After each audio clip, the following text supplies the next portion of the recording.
What in the world is up mga kalaman? So let me take you back to what happened yesterday. And we're starting off the day with, you guessed it, steak and eggs ulit.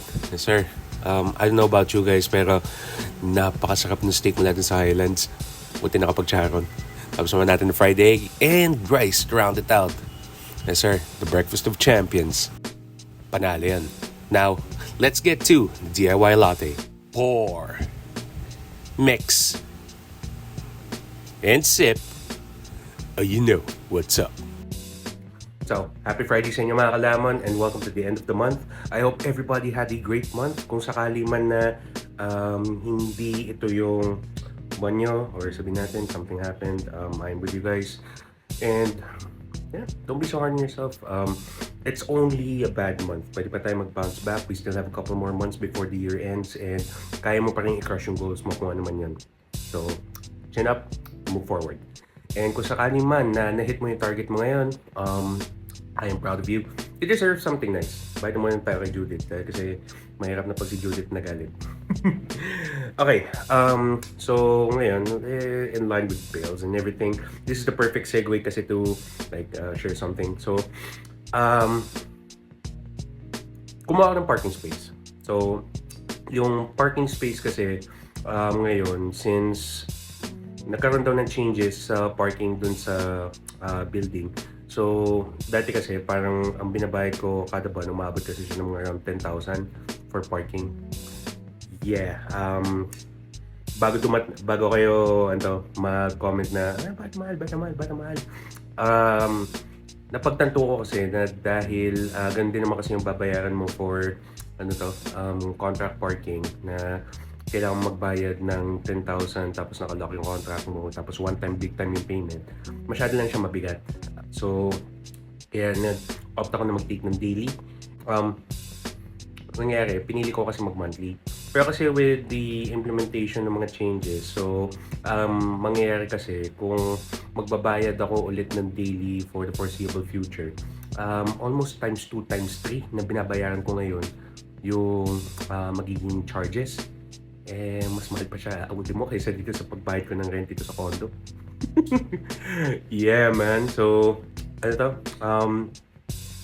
I figure na mas mainam na siguro na kumuha na ng parking slot tapos lenient on terms, and compared to the previous rate na binabayaran ko, yung previous na payments ko, it's a bit more lenient and significantly cheaper. So yun lang naman. Kung kayo man ay ganun din yung mga struggles every month, I am with you guys. Hindi tayo kakalayo. Pero importante ay nababayaran lahat ng mga bills natin, lahat ng mga short conflict, short dramas ay naayos. So lately kasi din parang may mga, sabihin natin may mga ilang bagay din na parang tend to frustrate you from time to time. Pero isipin mo lang na kung ano yung tinuturo nito, what does this teach you? Sa akin, based on my experience kasi, it teaches you a little bit more patience sa mga itong bagay. Yeah. I think a lot of conflict din kasi would be resolved if we're just a little bit more patient considering. Alright, so parking has been resolved. So, nagbayad ako kanina for around 3 days lang. At nasabihin natin mga around 800 siya. Binayad ko mga around 2,500. And yun nga, kung sabihin natin na 3 days pa lang yun, what if full 7 days or full 30 days? So, yun nga, parang magbabayad ka pa nga again times 2 times 3. Yun ang iniwasan natin. Pero at least one issue resolved.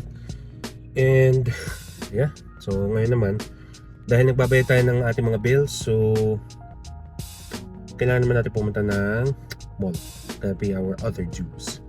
Pagdating dito sa mall, pagka-park, madami pa rin mga tao nasa labas. So if you guys got stuck in traffic, gumala pa, uminom, nag-date and whatnot, I hope everybody made the most out of Friday. Lalo na tantindi ng traffic. Sige, let's get to it. So, tonight was squat day. So, ngayon, again, focusing lang on just perfecting the form bago tayo mag-add ng weight. Dito, I did around 80 kg na and minding my P's and Q's, did a couple of reps. Dito, I try to implement power building So, dun sa mga compound lifts, low reps, pero high on accessories. And now, minding my P's and Q's again, top set natin, 100 kg. We gotta work on depth. Tapos, some of the accessories I do, of course, would be front squats dahil kasi it hits the front part of the quad. And dito, just did manageable reps. Ang importante is we stimulate blood flow dito sa quads and make sure na we hit our reps. Pagkatapos nun, to shower at umuwi. Lumipat na sa bagong parking spot. I like it when problems are resolved. Tapos tayo pumunta ngayon sa Jollibee dahil ngayon ang huling araw ng Ultimate Burger Steak. Yes, sir. So, alam mo, parang yung mga ganito, I resemble it to an old flame na, alam mo, pag bumalik ulit siya, tapos alam mo, hindi na siya katulad ng dati, hindi na kayo katulad ng dati. Binago man ng panahon, pero for what it's worth, pag bumalik siya, you remember the good old days. Yes, sir. So, katulad nito, enjoy lang natin ang pagkain. At kung sakali man na bumalik ulit siya in the near future, or kung matatagal ang mapagbalik niya, at least positive note. Yes, sir. No bad experiences. Sobrang panalo yan. Follow for more.